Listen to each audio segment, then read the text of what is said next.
आज के समय में हमारे पास सब कुछ है, सुख सुविधाएं हैं, धन दौलत है, मॉडर्न टेक्नोलॉजी है जो हमारे जीवन को आसान कर देती है। लेकिन फिर भी हमारे जीवन में तनाव है, खिंचाव है, हमारे रिश्ते खोखले होते जा रहे हैं। कहीं ना कहीं हम ऐसा सोचने लगते हैं कि हम एक नारकीय जीवन जी रहे हैं, एक अंधकार में जीवन जी रहे हैं। क्या आपको भी ऐसा लगता है? आइए मित्रों, आज के वीडियो में हम इसी पर चर्चा करेंगे और इन सवालों के जवाब ढूंढने का प्रयास करेंगे।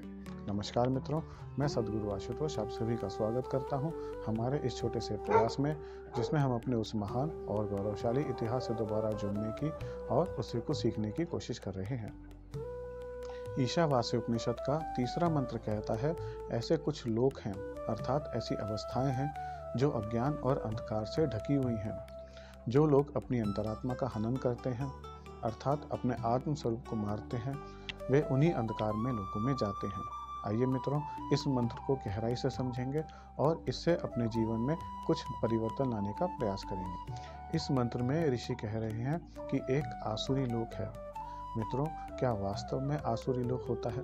क्या कहीं आकाश में या कहीं पाताल में आसुरी लोक हैं जहाँ असुर रहते हैं, बड़े बड़े दांतों वाले, मोटे मोटे पेट वाले, जैसा हम टीवी में देखते हैं? मित्रों, उन असुरों को तो आप टीवी के लिए ही छोड़ दीजिए, लेकिन वास्तव में आसुरी लोक है। ये लोक हमारे मन में ही है। इसको हम नरकीय लोक भी कह सकते हैं, नारकीय लोक भी कह सकते हैं, आसुरी लोक भी कह सकते हैं। जब हम अपने मूल अस्तित्व, अपनी अंतरात्मा को इग्नोर करते हैं तो हम आसुरी लोक में जाते हैं। मित्रों, आप सोशल मीडिया को देखिए। सोशल मीडिया आपको अपने ऊपर दृष्टि डालने ही नहीं देता। हमेशा आपको लाइक्स के पीछे दौड़ाता है, व्यूज़ के पीछे दौड़ाता है।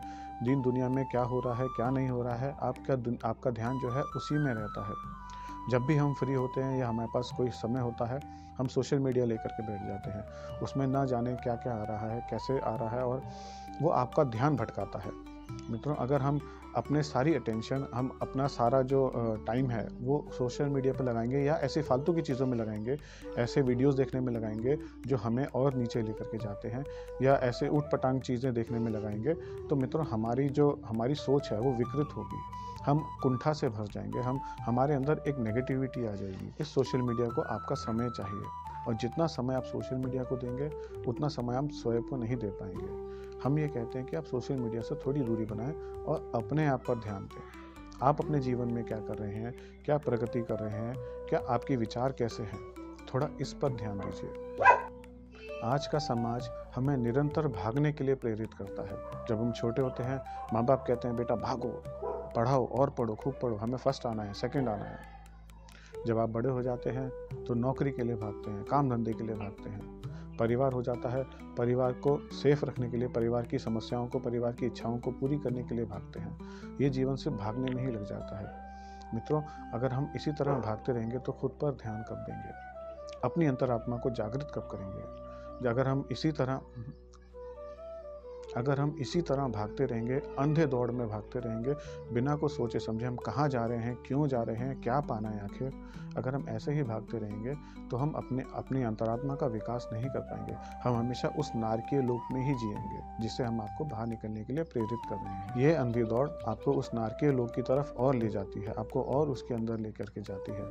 हम कहते हैं कि थोड़ा ठहरिए, आत्मचिंतन कीजिए, ये सोचिए कि आखिर मैं क्यों दौड़ रहा हूँ, क्या वजह है, क्या पाना है मुझे। मित्रों, आप सोचेंगे कि मैं ज़्यादा मेहनत करूँगा तो ज़्यादा पैसे कमाऊँगा और बड़ी गाड़ी लूँगा, बड़ा घर लूँगा, है ना। मित्रों, ये एक अनंत दौड़ है, इसका कभी कोई हल नहीं है, इससे आपको कुछ नहीं मिलेगा। तो ये दौड़ना बंद कीजिए। अभी हम सोशल मीडिया की बात कर रहे थे। आप कभी भी जब खाली टाइम पे हो सोशल मीडिया को खोलिए, ना जाने उसमें क्या क्या आता है, कैसा केस, आपको इन्फॉर्मेशन का ओवरलोड हो जाता है। अखबार आपको न जाने क्या क्या परोसते हैं, टीवी, न्यूज़ चैनल, पता नहीं क्या क्या आपको दिखा रहे हैं आजकल। इतनी इन्फॉर्मेशन मित्रों ज़रूरी नहीं है। देखिए, इन्फॉर्मेशन का ओवरलोड जो है ना, वो आपकी अंतरात्मा को और नीचे दबाता है। अगर आपकी अंतरात्मा का जो प्रकाश है वो इस इन्फॉर्मेशन के नीचे दबता है। अक्सर लोग ये सोचते हैं कि जितना ज़्यादा हम जानेंगे उतना हमारे लिए अच्छा है। मित्रों, जितना ज़्यादा भौतिक दुनिया के बारे में जानेंगे, देखिए मैं ये नहीं कह रहा कि आप दुनिया के बारे में नहीं जानें, आप खबर रखें, ठीक है, क्या चल रहा है क्या नहीं चल रहा। लेकिन अगर आप अननेसेसरी का अपने ऊपर इन्फॉर्मेशन का ओवरलोड लेंगे, ये भी जानो, ये भी पढ़ो, ये भी देखो, वो भी करो, दिन भर बस इसी में लगे रहेंगे मित्रों, तो इतना इन्फॉर्मेशन आप फिल्टर नहीं कर पाएंगे, क्या चीज़ आपके लिए सही है, क्या चीज़ आपके लिए सही नहीं है ना। उससे हमारी अंतरात्मा, उससे हम और ज़्यादा कंफ्यूज होते हैं। फिर जब हम ज़्यादा कंफ्यूज होते हैं, हम और इन्फॉर्मेशन को ढूंढते हैं, और चीज़ें पढ़ने की, और चीज़ें जानने का प्रयास करते हैं। हम सोचते हैं जितना ज़्यादा हम इन्फॉर्मेशन लेंगे उतना ज़्यादा हम अपने सवालों के जवाबों को ढूंढ पाएंगे। लेकिन मित्रों, इतने सवालों के पीछे भागने की भी ज़रूरत नहीं है। ये भागदौड़ कभी भी ख़त्म नहीं होगी। प्रयास ये करें कि अपनी अंतरात्मा के बारे में जानें, अपने आप को थोड़ा खाली करने का प्रयास करें, भरने का प्रयास नहीं करें। मित्रों, जितना आप ठहरेंगे, जितना अपने ऊपर चिंतन करेंगे, उतना ज़्यादा आप अपने बारे में जानेंगे। आप सबके बारे में जानते हैं, लेकिन अपने बारे में आप वास्तव में कुछ नहीं जानते। आप ये जानते हैं जो दूसरे आपको दिखाते हैं, आप दूसरों की निगाहों से अपने आप को जानते हैं। कोई कहता है कि आप मोटे हैं तो आपको लगता है मैं मोटा हूँ। कोई कहता है कि आप सुंदर हैं, आपको लगता है मैं सुंदर हूँ। कोई कहता है कि आप बहुत ज्ञानी हैं, आपको लगता है मैं बहुत ज्ञानी हूँ। मित्रों, ये सही तरीका नहीं है, ये बाहरी तरीका है। मैं ही नहीं कहता कि आप कमाइए मत, या आप अपने जीवन को भौतिक कामों में नहीं लगाएं। मैं आपको ये नहीं कहता। हमें एक बैलेंस बनाना होता है। आप भौतिक कार्यों को भी करें, लेकिन थोड़ा ठहरें, अपने मन को शांत करें, अपने मन को हर समय भागने से रोकें, और स्वयं को जानने का प्रयास करें कि आखिर मैं कौन हूँ, मेरा अस्तित्व क्या है। जब तक मित्रों हम स्वयं को नहीं जानेंगे, हम हमेशा इस नारकीय लोक में ही जिएंगे, इस आसुरी दुनिया में ही जिएंगे। हमें आसुरी दुनिया के लिए हमें कोई राक्षस या कोई बड़े दांतों वाला व्यक्ति नहीं चाहिए। हमें वो कुंठा, वो जलन, वो खींचतान जो हमारे जीवन में होती है, हमारे लिए वही आसुर हैं, वही असुर हैं। आजकल भावनात्मक अलगाव बहुत बढ़ गया है। रिश्तों में जो गहराव, जो मिठास, जो ठहराव होना चाहिए, वो आजकल बहुत मुश्किल से देखने को मिलता है। ऑफिस में भी आप होंगे तो आपके बहुत सारे दोस्त होंगे, लेकिन अगर वास्तव में देखा जाए, अगर ये देखें कि हमारे जो ऑफिस में हमारे साथियों के साथ जो संबंध हैं, आप पाएंगे कि थोड़े खोखले हैं, उतने मजबूत नहीं हैं, उतने भरोसेमंद नहीं है। इसी तरह ऑफिस का छोड़िए, अपने घर में भी आप देखिए, हमारे घर में भी आजकल रिश्तों में काफ़ी तनाव आ गया है, रिश्तों में काफ़ी खटास आ गई है। हम आपस में बातचीत करते हैं, लेकिन हमारे रिश्तों में वो मिठास नहीं है, वो जुड़ाव नहीं है। मित्रों, जब तक हम स्वयं से नहीं जुड़ेंगे या हम अपने आप को नहीं जानेंगे, तब तक हम किसी दूसरे को भी नहीं जान पाएंगे। इस नारकीय लोक से निकलना है, इस आसुरी लोक से निकलना है, तो कोशिश ये करें कि आप अपने संबंधों में एक प्रगाढ़ता लाएं, एक अपनापन लाएं। चाहे ऑफिस में हो, या आप स्कूल कॉलेज में हो, या आपके घर परिवार में भी अपने संबंधों में एक अपनापन लाएं, मधुरता लाएं। इससे आपके जीवन को प्रेम से भरने में मदद मिलेगी, आपका जीवन खोखला नहीं होगा, है ना। आजकल लोगों के जीवन में एक नई समस्या आ गई है, वो अकेलेपन से डरते हैं, वो शांति से डरते हैं। जब भी कभी अकेले होते हैं, खाली टाइम होता है, तो अपने आप को भरने का प्रयास करते हैं। वो सोचते हैं कि चलो सोशल मीडिया लगा लेते हैं, कोई टीवी चालू कर लेते हैं, अपने आप को बिजी रखने का कोशिश करते हैं, क्योंकि वो शांति से डरते हैं, अकेलेपन से डरते हैं। लेकिन मित्रों, कभी सोचा है ऐसा क्यों है? ऐसा इसलिए होता है कि हम अपने मूल अस्तित्व को जब नहीं जानते हैं, हम ये नहीं जानते हैं कि हमारा अस्तित्व भी अपने आप में कुछ है, हमारी भी एक अंतरात्मा है, हम भी एक ऊर्जा है, हम भी एक प्राण है।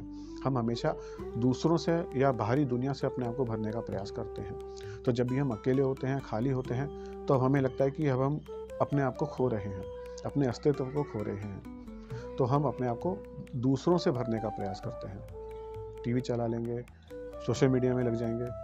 लेकिन मित्रों, यही सबसे सही तरीका होता है, बल्कि यही सबसे सही मौका होता है जब हम अपनी अंतरात्मा से जुड़ सकते हैं, अपने आप को जान सकते हैं। अकेलेपन से डरिए मत, शांति से डरिए मत, उसको महसूस कीजिए, उसको एंजॉय कीजिए। यही वो समय है जब आप थोड़ा सा अपने ऊपर ध्यान दे सकते हैं, अपने ऊपर ध्यान दीजिए। मित्रों, अकेलापन आपका शत्रु नहीं है, आपका मित्र है। अभी मैं यहाँ पर आपसे बहुत सारे आपको ऐसे उदाहरण तो नहीं दे सकता, लेकिन जो मैं आपको समझाना चाह रहा हूँ, अगर आप इसको ठीक से समझ रहे हैं तो अपने जीवन में इसको उतारिए। जिस भी तरीके से हो, आप जो भी काम करते हो, स्कूल में हो, कॉलेज में हो, आप जॉब करते हो, बिजनेस करते हो, है ना, थोड़ा सा जब भी आपको अपने जीवन में शांति मिले, अकेलापन मिले, कोई भी ऐसा समय मिले जब आप सिर्फ खुद के साथ हो, तो उसको एंजॉय कीजिए, उस अपने अपने अस्तित्व के बारे में विचार कीजिए, अपने बारे में विचार कीजिए। अपने एक्सपीरियंसेस आप हमारे साथ कमेंट बॉक्स में शेयर करें, चाहे जैसा भी हो आपका एक्सपीरियंस, अच्छा हो बुरा हो, आप अकेले होते हो, आपको डर लगता हो, या आप ध्यान करते हो, ध्यान में जब आप ध्यान करते हैं आपको कैसा लगता है, ये सब आप शेयर कीजिए मित्रों। इससे और पढ़ने वालों को भी प्रेरणा मिलती है। जब वो सोचते हैं कि चलो हमें इनको कोई सफलता मिली है, या ये किसी एक उससे गुजरे हैं, प्रक्रिया से गुजरे हैं, इनको सफलता मिली है, तो वो भी प्रेरित होते हैं कि ठीक है हम भी प्रयास करते हैं। मित्रों, ऐसे ही धीरे धीरे सकारात्मकता इस समाज में बढ़ती है। मित्रों, हमेशा याद रखिए, ये आसुरी लोक, ये कोई बाहर नहीं है, ये कहीं अंतरिक्ष में नहीं है, कहीं पाताल में नहीं है, ये हमारे अपने जीवन में है। बस ज़रूरत है हमें आंखें खोल के उसको देखने की, रियलाइज़ करने की। हम कई बार ये रियलाइज़ ही नहीं करना चाहते हैं कि हम खुद एक नारकीय जीवन जी रहे हैं। हम सोचते हैं कि अगर हम ये रियलाइज़ कर लेंगे या हम इस पर कुछ विचार करेंगे, चिंतन करेंगे, तो हमें फिर कुछ कार्य भी करना पड़ेगा, अपने अंदर परिवर्तन लाना होगा। लोग परिवर्तन से डरते हैं तो वो ऐसे ही जिए चले जाते हैं। हम कहते हैं कि आप अपनी आंखें खोलिए, आप देखिए कि आप वास्तव में आनंद से हैं, खुश हैं, आनंद में हैं, एक सफल अच्छा जीवन जी रहे हैं, या आप अभी अपने आप को एक नारकीय जीवन में महसूस कर रहे हैं, एक कुंठित जीवन जी रहे हैं। अगर ऐसा है तो आप अध्यात्म को अपनाएं, अपनी अंतरात्मा को जागृत करें। आप पाएंगे कि आपके जीवन में बहुत सकारात्मक परिवर्तन आ रहा है। चलिए मित्रों, अब हम ये जानने का प्रयास करते हैं कि आखिर ये अंधकार है क्या। मित्रों, वास्तविक अंधकार है अपनी पहचान को खोना, अपनी वास्तविक पहचान, अपनी अंतरात्मा को खोना। अक्सर ये समाज हमें एक नई पहचान देने का प्रयास करता है। जब हम छोटे होते हैं तो वो हमें इंजीनियर बनाने का प्रयास करता है, डॉक्टर बनाने का प्रयास करता है, हमारा करियर बनाने का प्रयास करता है, लेकिन वो ये जानने नहीं देता, इसका मौका नहीं देता कि आप आखिर कौन है, हम अपना हमारा एज अ ह्यूमन हम कौन है, हमारे अस्तित्व क्या है, इस पर विचार करने के लिए हमें कोई समय नहीं देता। फिर जब हम बड़े हो जाते हैं, फिर हम एक नई भागदौड़ में लग जाते हैं। ये समाज लगातार हमें कोई ना कोई पहचान देने का प्रयास करता है।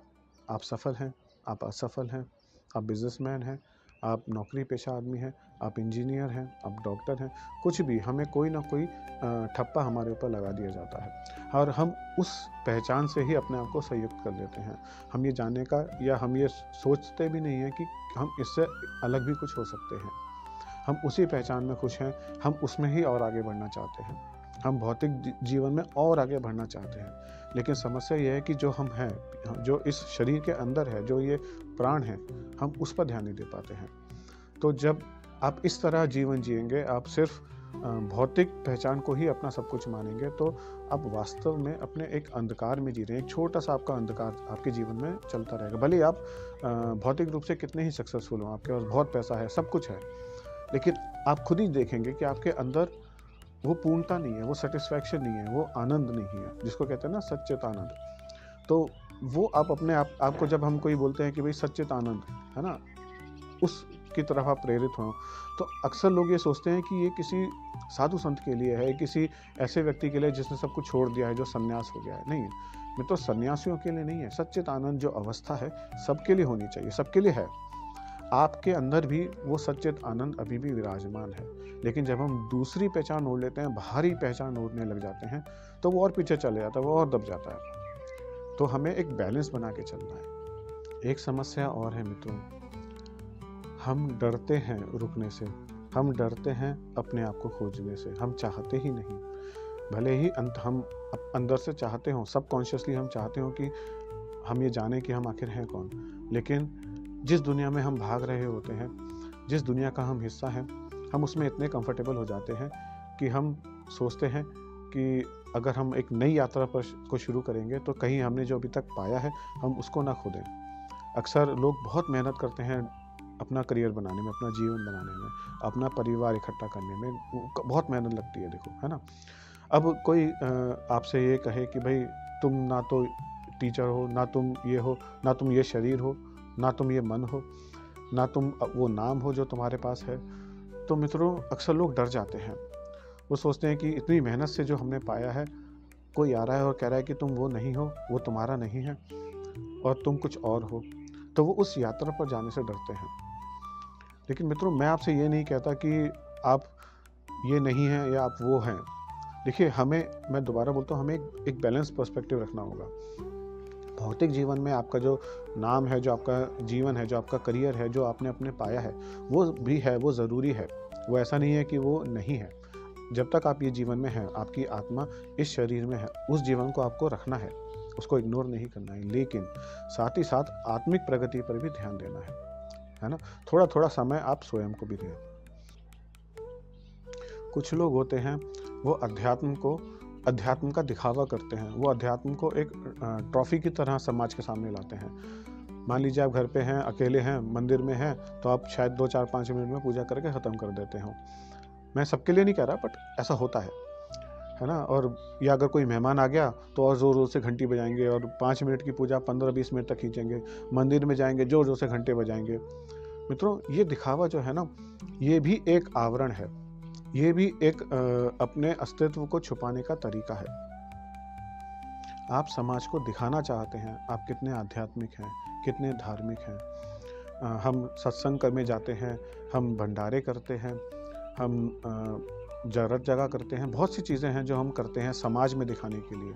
लेकिन मित्रों, उसको हमने अपने जीवन में कितना उतारा है, उस एकत्व को, है ना, कि उस ईश्वर से हम वास्तव में कितना जुड़े हैं, यह महत्वपूर्ण है। मित्रों, जब हम कई बार ऐसा होता है कि हम अपने धर्म को बाहर दिखाने में लोगों को दुखी कर देते हैं, लोगों को परेशान कर देते हैं। लोग अखंड रत जगह करते हैं, खूब शोर शराबा करते हैं। मित्रों, हमेशा याद रखिए, आपका अध्यात्म, आपकी यात्रा, आपकी अंतर्जगत की यात्रा किसी को कष्ट नहीं देनी चाहिए। आपको रत जगह करना है, आप करें, बिल्कुल करें, अपने घर में करें, लाउड स्पीकर नहीं लगाएं। आपके पड़ोसी को इसके से कोई डिस्टर्बेंस नहीं होना चाहिए। अगर आपके पड़ोसी को डिस्टर्ब हो रहा है या किसी को भी डिस्टर्ब हो रहा है फॉर दैट मैटर, इसका मतलब आप सिर्फ दिखावा कर रहे हैं, आप दूसरे को जता रहे हैं कि मैं रत जगह कर रहा हूँ, मैं ईश्वर को कितना मानता हूँ। लेकिन अगर आप ईश्वर को मानते हैं, वास्तव में मानते हैं, ईश्वर की शक्ति में विश्वास रखते हैं, तो आप यही काम आप रात को शांति से अपने घर में बैठकर भी कर सकते हैं। ईश्वर को आपके लाउड स्पीकर की ज़रूरत नहीं है। आपकी अंदर की आवाज़ ईश्वर तक पहुंच जाती है। आपको मंदिर जाने की भी ज़रूरत नहीं। मैं ये नहीं कहता मंदिर मत जाइए, खूब ज़रूर जाइए, लेकिन मैं ये कह रहा हूँ, ईश्वर को मानने के लिए सिर्फ मंदिर सफिशिएंट नहीं है। सिर्फ मंदिर में जाके आपने गए और मंदिर होके आ गए और आपने सोचा कि मेरी आध्यात्मिक यात्रा पूरी हो गई या मेरी धार्मिक मेरी जो ज़रूरत है वो पूरी होगी, तो ऐसा नहीं है। आपको ईश्वर को याद करना, आप अपने घर में अपने शांति से करिए, है ना। यह धार्मिक दिखावा वास्तव में आपको अंधकार की तरफ और लेकर के जाता है, आपको नारकीय जीवन की तरफ लेकर के जाता है। जब हम इतना धार्मिक दिखावा करते हैं, इतने कार्य करते हैं, इतनी ज़ोर ज़ोर से घंटियाँ बजाते हैं, तो हमारा मन ये मान लेता है कि हम बहुत धार्मिक हो गए हैं। हमारा मन ये मान लेता है कि हम आध्यात्मिक हो गए हैं, एक ना एक दिन हमें ईश्वर ज़रूर दर्शन देंगे, तो हम उसी में रह जाते हैं। लेकिन इस वजह से हमारी जो वास्तविक यात्रा है, आध्यात्मिक यात्रा है, जो हमारी अंतर जगत की यात्रा है, वो शुरू ही नहीं हो पाती है। तो मित्रों, आप मंदिर जाएं, आप सगुण का अगर पूजा कर रहे हैं तो निर्गुण की पूजा करने का भी आवश्यक है।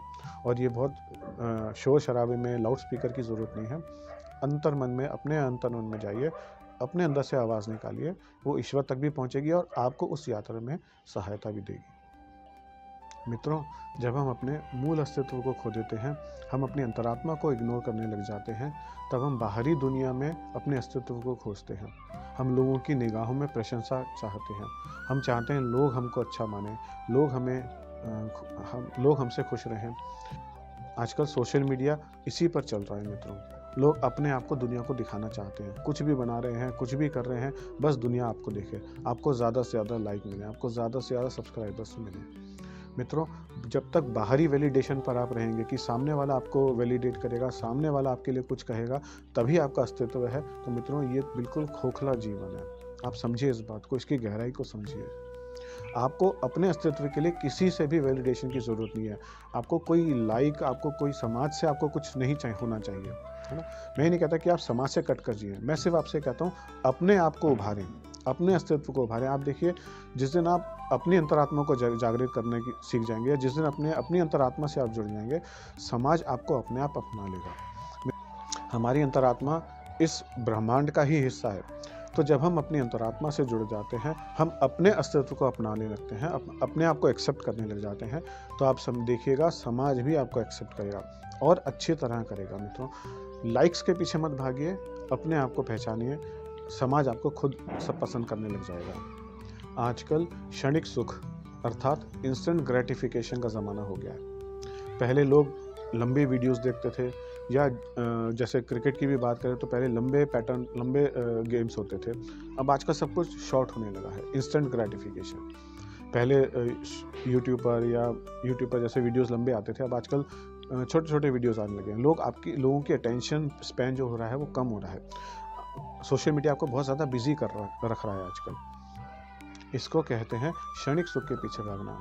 मित्रों, जब आप अपने हर क्षण को सुख के नज़रिए से तोलेंगे, ये सोचेंगे कि मुझे हर पल कोई ना कोई खुशी मिलनी चाहिए, तो आप न जाने अनजाने आप गलत कंटेंट कंज्यूम करने लग जाएंगे। आप अपने आप को गलत जगहों पर बिजी कर लेंगे। तो मित्रों, इंस्टेंट ग्रेटिफिकेशन के पीछे मत भागिए। ये जो जीवन आपको मिला है, इसको संवारने में समय लगता है। अपने आप को समय दीजिए, अपनी अंतरात्मा से जुड़िए। जैसे मैंने पहले भी कहा था, जब भी आपको समय मिलता है, थोड़ा अपने ऊपर समय बिताइए। हर समय खुश रहने की ज़रूरत नहीं है मित्रों, ये इससे मन चंचल हो जाता है। जितना हम अपने आप को खुश करने की कोशिश करेंगे, उतना आप देखिएगा, उतना हम पाएंगे कि हम दुखी भी हो रहे हैं। क्योंकि मित्रों, ये वृत्तियों का उतार चढ़ाव है। अगर हमारी वृत्ति ऊपर जाती है, अगर हम खुश होते हैं, तो समय आएगा जब हम नीचे भी जाएंगे। हमारी जो मन है, मन की अवस्था है, वो दुख में भी जाएगी, वो नाराज़ भी होगी। कई सारी चीज़ें आती हैं, सकारात्मक और नकारात्मक दोनों चलती हैं। हम आपसे सिर्फ इतना कहना चाह रहे हैं कि आप अपनी वृत्तियों को निर्विकार कर दीजिए। अपने आप को थोड़ा स्थिर करना सीखिए। हर समय अपने आप को किसी ना किसी चीज़ में इन्वॉल्व करने की ज़रूरत नहीं है ना। हर समय खुशी मत ढूंढिए, लेकिन आनंद में रहिए। इस मंत्र में ऋषि आखिर कहना क्या चाहते हैं? मित्रों, यहाँ ऋषि कहना चाह रहे हैं कि आप सिर्फ मन नहीं हैं। अक्सर हम अपने आप को मन से जोड़ लेते हैं। आपका मन दुखी होता है तो आप कहते हैं कि मैं दुखी हूँ। आपका मन खुश होता है तो आप कहते हैं मैं खुश हूँ। लेकिन मित्रों, हम मन नहीं हैं। हम मन के भी पीछे बैठे हुए एक ऊर्जा है, एक प्राण है, ईश्वर का अंश है। इसको पहचानिए। जब तक हम अपने अंदर के बैठे ईश्वर को नहीं पहचानेंगे, हम अपने अंदर जो प्राण है, जो ऊर्जा है, जो हमारे अंदर शुद्ध चैतन्य की ज्योति है, जब तक हम वो नहीं पहचानेंगे, तो और हम अपने आप को मन से ही संलग्न करेंगे या अपनी वृत्तियों के साथ संलग्न कर लेंगे, तो मित्रों, हम अंधकार में ही जिएंगे। इसी अंधकार को ऋषि आपको दिखाना चाह रहे हैं कि ये अंधकार लोग जो हैं, ये हम खुद पैदा करते हैं। लेकिन हमारे ही अंदर वो ज्योति है, हमारे ही अंदर ईश्वर का वो अंश है जो हमें उस अंधकार से निकाल सकता है। हमें ज़रूरत है थोड़ा सा खुद पर ध्यान देने की। मित्रों, अभी हमने काफ़ी चर्चा की है इस वीडियो में। हम इस वीडियो के अंत में आपको ये भी बताएंगे कि हम जितना भी हमने आज बात किया है, उसको अपने जीवन में कैसे उतारें। तो इस वीडियो को आप एंड तक देखिएगा, तभी आप इस वीडियो का ठीक से इस्तेमाल कर पाएंगे, इसको अपने जीवन में ठीक से उतार पाएंगे। हम यहाँ पर सिर्फ थ्योरी ही नहीं देना चाहते। हम ये नहीं चाहते कि बस आप थ्योरी सुन लें और सुन के तो आपको अच्छा लगे, लेकिन परिवर्तन कैसे लाएं जीवन में अपने, ये नहीं पता चल पाए, तो फिर पूरा वीडियो बेकार हो जाता है, या पूरी मेहनत बेकार हो जाती है हमारी वीडियो बनाने की और आपकी वीडियो देखने की।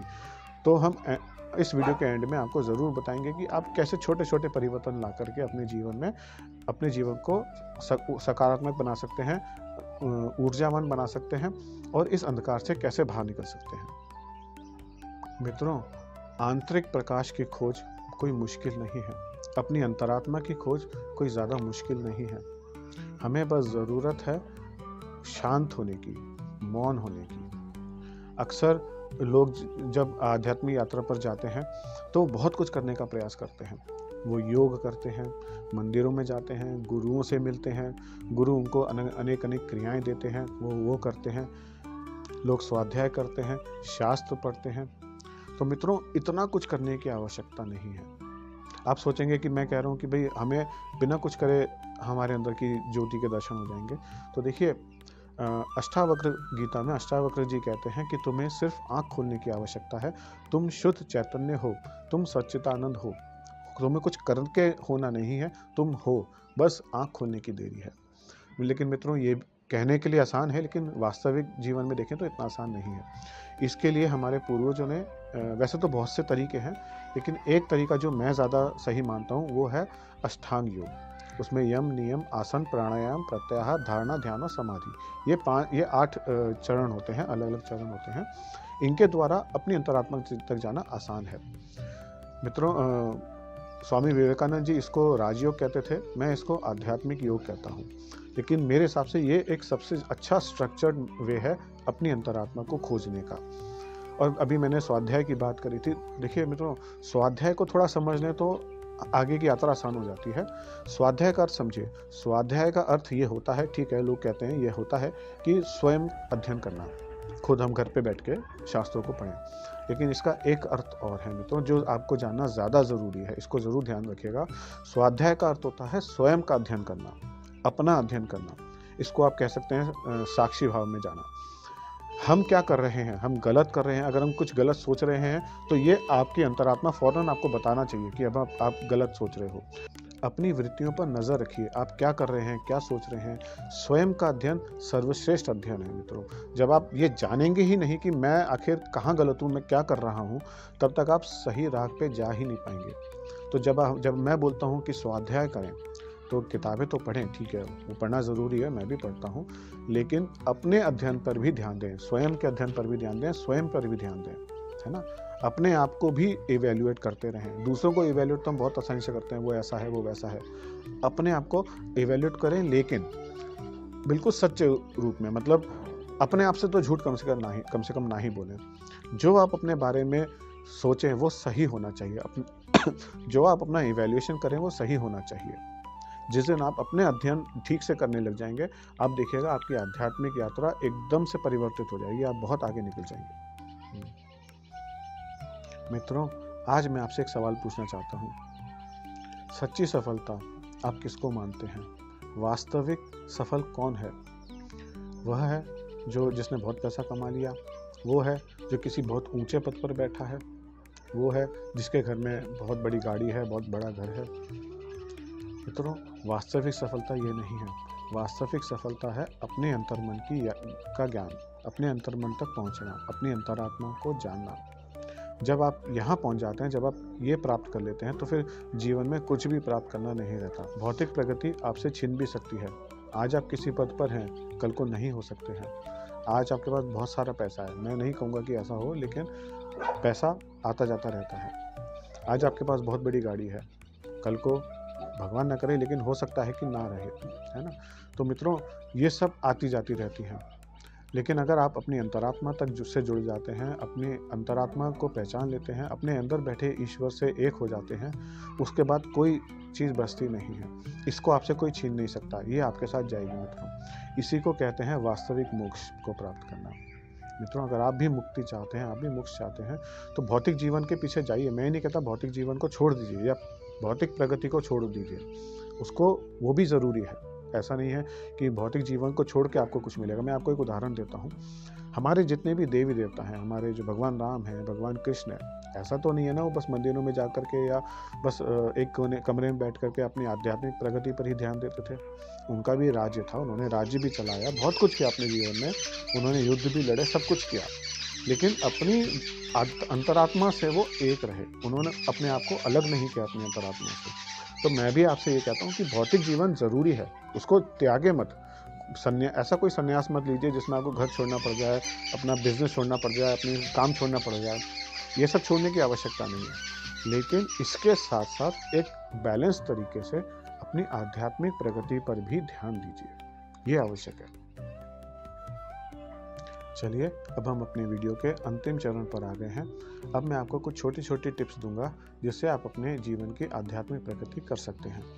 मित्रों, रोज़ शाम को एक काम अवश्य करें, अपने दिन भर का ऑडिट करें। सबसे पहले आप अपने पूरे दिन को पूरी जागरूकता के साथ जिए। जो भी आप कर रहे हैं पूरे होश से करें।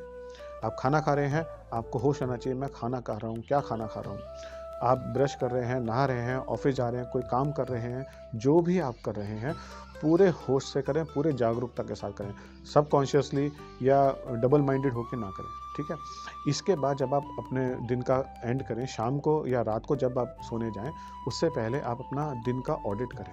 आज आपने क्या ऐसे काम करे जो आपको और भौतिक जीवन की तरफ धकेल रहे हैं, या आपने कुछ ऐसा किया जो आपको थोड़ा सा आध्यात्मिक प्रगति पर भी आगे लेकर के जा रहे हैं। रोज़ इसको लिखिए, आज मैंने कितना सोशल मीडिया पर समय बिताया, आज मैंने सोशल मीडिया पर क्या देखा, आज मैंने फेसबुक या इंस्टाग्राम या जो भी है उस पर क्या पोस्ट डाली, मैं कितने लाइक्स के पीछे भाग रहा था, जो भी कुछ है नकारात्मक भी लिखिए और सकारात्मक भी लिखिए, आज आपने क्या अच्छा किया।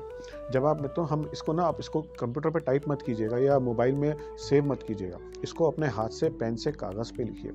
जब कोई भी चीज़ हम अपने हाथ से लिखते हैं ना, तो वो हमारे माइंड में ज़्यादा डीपली रजिस्टर हो जाती है।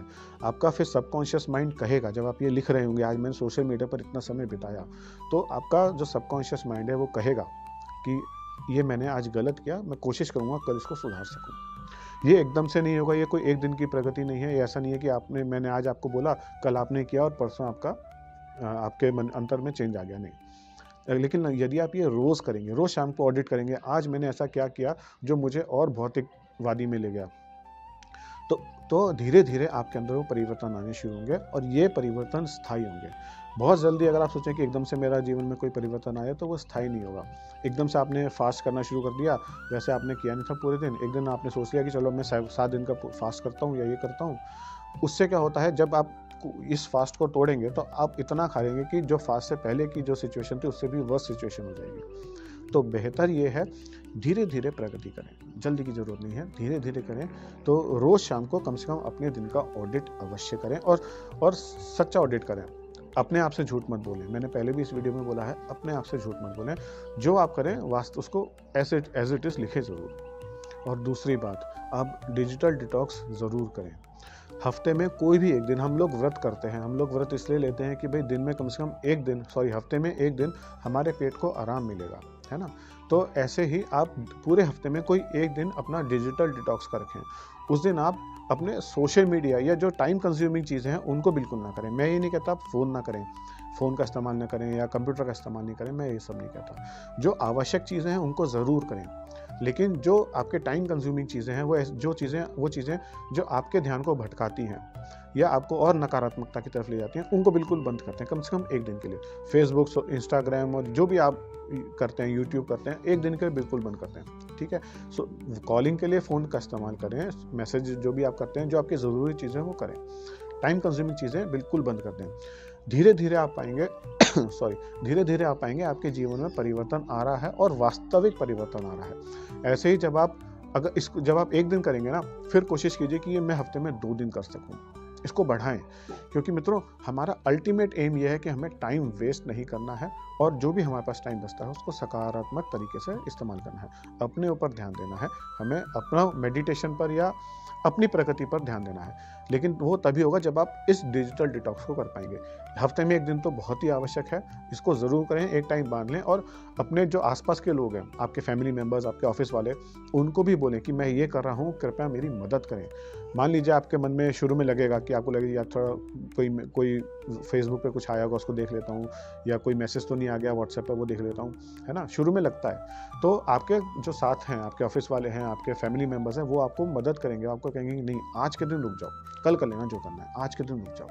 मित्रों, कोई दुनिया नहीं पलटने वाली अगर आपने कोई मैसेज नहीं देखा, है ना। अगर कोई महत्वपूर्ण ऐसी बात है जो आपको किसी से महत्वपूर्ण कन्वर्सेशन आपका चल रहा है, उनको बोलिए कि वो कॉल कर लें, आप कॉल पे बात कर लें, बिल्कुल सही है, कोई दिक्कत नहीं है। अननेसेसरी का फ़ोन खोल करके स्क्रॉलिंग की आदत को बंद करें, कम से कम एक दिन कोशिश करें कि उसको बढ़ाएं। जितना बढ़ाएंगे आपके लिए अच्छा है, आपकी प्रगति के लिए अच्छा है। और आज का सबसे महत्वपूर्ण संदेश, एकदम से कोई प्रतिक्रिया ना दें, साक्षी भाव को अपनाएं। मित्रों, अब मैं इसको थोड़ा आपको डिटेल में समझाता हूँ। हमारे साथ कुछ ऐसा हुआ जो हमें ठीक नहीं लगा, हमने एकदम प्रतिक्रिया दी, हमें गुस्सा आया, हमने एकदम से वो गुस्सा प्रकट कर दिया, हमें कोई खुशी मिली, हम एकदम से फूले नहीं समाये, एकदम से नाचने गाने लगे, नहीं, इसको थोड़ा सा कंट्रोल करें, ठीक है। ये बहुत महत्वपूर्ण है, क्योंकि जितना हम अपनी वृत्ति को कमज़ोर करेंगे वो उतना ही ज़्यादा उछलेगी। अच्छा हुआ, बहुत अच्छी बात है, ठहराव को अपनाएं, ठीक है। बुरा हुआ, जो हो गया सो हो गया, आगे जीवन को ठीक करने का कोशिश करें, एकदम अवसाद में भी ना चले जाएं। तो इसको हम बोलते हैं साक्षी भाव को अपनाना। मित्रों, इसका मैं थोड़ा सा आपको डिटेल में समझा देता हूं कि ये देखने का प्रयास करें कि कौन दुखी हो रहा है, कौन खुश हो रहा है। थोड़ा सा मैं इसको आसानी से समझा देता हूँ। जब भी आपको कोई गुस्सा आए, एकदम से गुस्सा आए, है ना, तो एकदम से रिएक्ट ना करें, रुक जाएं, अपने आप को देखें, कौन गुस्सा कर रहा है, क्यों गुस्सा कर रहा है, क्या आवश्यकता थी, क्या ऐसा हो गया जो गलत हो गया, है ना। अपने आप को थोड़ा सा समय दें और अपने ऊपर चिंतन करें। ये एकदम से नहीं होगा, लेकिन धीरे धीरे प्रैक्टिस करेंगे तो होगा। एकदम से रिएक्ट ना करें किसी भी सिचुएशन पे, उसको ठहरें, अपना देखें। वैसे लोग आपसे बोलते हैं कि भाई जब भी एकदम गुस्सा आ जाए एकदम 10 तक गिनती गिनो या 20 तक गिनती गिनो, है ना, या उल्टी गिनती करो, ऐसा भी बोलते हैं। मित्रों, ठीक है, ये सब आपको गुस्सा शांत करने के लिए ठीक है, लेकिन मैं आपसे कुछ और कह रहा हूँ। मैं आपसे ये कह रहा हूँ कि जब भी आपके मन में आपकी कोई भी अंदर की वृत्ति आपकी जागृत होती है, तो आप अपने अंदर मन में झांक के देखें कि कौन नाराज हो रहा है, ये गुस्सा कहाँ से प्रकट हुआ था, गुस्सा कहाँ से आया था, है ना। इससे क्या होगा, आप अपने आप को अपनी वृत्तियों से अलग करने की क्षमता को पाएंगे। पहले आपको नहीं लगेगा एकदम से, पहले आपको ये लगेगा कि यार जो इस वीडियो में हमने देखा था वो हमसे रिलेट हो नहीं रहा है। लेकिन यदि आप इस प्रैक्टिस को अपनाएंगे, बार बार करेंगे, जब भी गुस्सा आया 2 मिनट ठहर के अपने आप से पूछने लगे अंदर मन से ही, और वास्तविक प्रश्न, ऐसा नहीं कि अपने आप को धोखा मत दीजिएगा, वास्तव में देखिए कि किसको नाराजगी आ रही है, कौन गुस्सा हो रहा है, क्यों गुस्सा हो रहा है, किसने ऐसा क्या कर दिया था। धीरे धीरे आप पाएंगे कि आप अपने आप को इससे सिचुएशन से अलग करना सीख रहे हैं। इन वृत्तियों के उतार चढ़ाव को आप जितना रोक लेंगे, आपकी आध्यात्मिक प्रगति उतनी ज़्यादा होगी, उतनी गहराई में आपकी आध्यात्मिक प्रगति होगी। आप ईश्वर से उतना जल्दी जुड़ पाएंगे और उतना आसानी से जुड़ पाएंगे। तो साक्षी भाव को अपनाएं मित्रों। ये जो साक्षी भाव है, या इसको हम बोलते हैं दृष्टा हो जाना। दृष्टा होने को, इसको हम एक किसी अलग वीडियो में एक बार कभी और डिटेल में एक्सप्लेन कर लेंगे, क्योंकि काफ़ी बड़ा कॉन्सेप्ट है, काफ़ी बड़ी, इसमें काफ़ी चीज़ें इसमें हमें समझनी होती हैं। लेकिन अभी आप सिर्फ इतना समझें कि कभी भी आपके अंदर कोई भी वृत्ति जागे, एकदम से रिएक्ट ना करें, शांति से थोड़ा सा अपने ऊपर कंट्रोल करें और देखें कि ये जो वृत्ति मेरी जागृत हुई है, ये कहाँ से जागृत हुई है। इसको आप थोड़ा सा प्रैक्टिस करेंगे तो आप पाएंगे कि आपके जीवन में वास्तविक परिवर्तन आ रहा है। मित्रों, आज के इस वीडियो में हमने काफ़ी कुछ जाना है, काफ़ी बातें करी हैं। हम ये चाहते हैं कि आप थोड़ा सा इस पर काम भी करें ताकि आपके जीवन में कुछ परिवर्तन आए, है ना। मित्रों, हमारा जो उद्देश्य है वो सिर्फ आपको कुछ समझाना नहीं है। हम चाहते हैं कि आपके जीवन में वास्तविक परिवर्तन आए। हम चाहते हैं कि आज जो आपका जीवन है वो कल जो आपका जीवन होगा उससे बेहतर हो, है ना। जो भी हमने आज चर्चा की है उसको अपने जीवन में उतारें और पाएं आप में क्या परिवर्तन आ रहे हैं, और उन परिवर्तनों को आप हमारे साथ शेयर अवश्य करें। कमेंट बॉक्स में आप लिखिए कि आपको हमारे इन वीडियो से क्या समझ में आया और आपने क्या अपने अंदर परिवर्तन पाए। कोई ऐसी चीज़ हो, कोई ऐसा पक्ष हो जो आपको समझ में नहीं आया हो या आप चाहते हो कि हम उसको और डिटेल में समझाएं, तो आप हमें कमेंट बॉक्स में अवश्य लिखिए। हम कोशिश करेंगे कि अपने अगली वीडियो में उसको ज़रूर शामिल करेंगे। प्रिय दर्शकों, अगर आपको हमारे वीडियो सार्थक लगा हो तो इसे लाइक करें और हमारे चैनल को सब्सक्राइब करना ना भूलें। गुरुकुल की इस अनमोल ज्ञान परंपरा को पुनर्जीवित करने में हमारा सहयोग दें। इस वीडियो को शेयर करके आप हमारे युवाओं तक इस ज्ञान को पहुंचाने में हमारी मदद कर सकते हैं। हमारे इस मिशन में आपकी सक्रिय भागीदारी हमें इस अनमोल विरासत को सजीव रखने में हमारी मदद करेगी। माँ भारती आपका कल्याण करें। जय श्री